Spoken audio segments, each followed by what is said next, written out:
Unong ay ketin barang ba ka BJP uba karkrang ulaong ba ka BJP kadang ap ya ka jingmi na ka Judicial Inquiry Commission balathong na ka sarkar jalaban penlong ya ka jingtoket halor ka jingbthei hapo ka parti dewiong ha mensengat ha ka thain thangsko East Hills ka balashim ya ka jingim jong kilai pu arngut kinong teribla.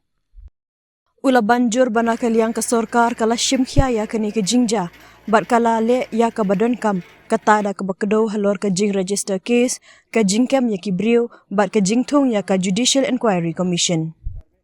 Na kaliang ka sarkar kala kubur bat diang bakini ki jingja kilaja bat ngatharai kan long ka babahaya ngi bangin ap hadu banda dep ka jingtoken ong uba kharkrang ha bakren Syllad patai kubur ha ka khatlai tarik rempang.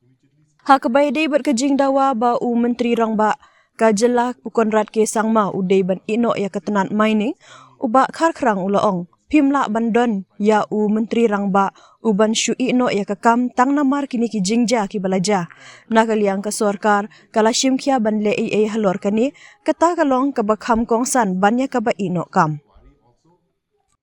uba kharkrang ula kedawru halor ka jingshim khia ba mardor jong ka sarkar pedeng ha ka bana kaliang u menteri rang ba du kari bat u menteri kampo ying ka sarkar pedeng kilaya kren ya u menteri rang ba ka jela ban yo jingtip halor kani ka jingja na kaliang u menteri rang ba du ula pha ru ya ka jingerap syakilong ying jong kilanon ki bala syak ta ha kani ka jingja ha shua ba ka sarkar jela kan pen benaya ka jingerap. Immediately after the incident, our Honourable Prime Minister, in fact our Honourable Union Home Minister also immediately spoke to our Chief Minister to get to know about the facts about it. In fact, before the state government announced any ex gratia payment, it was the Prime Minister who extended the ex gratia payment to these people. And now a case has been registered, arrests have been made. In fact, the government has set up a commission of inquiry also.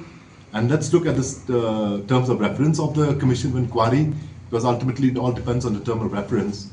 And if needed, that it's not only about getting to know about the incident, how it happened, but I think so as members of the public, we would like to know what is the people involved behind all this kind of, I should say it's an open illegality which is happening.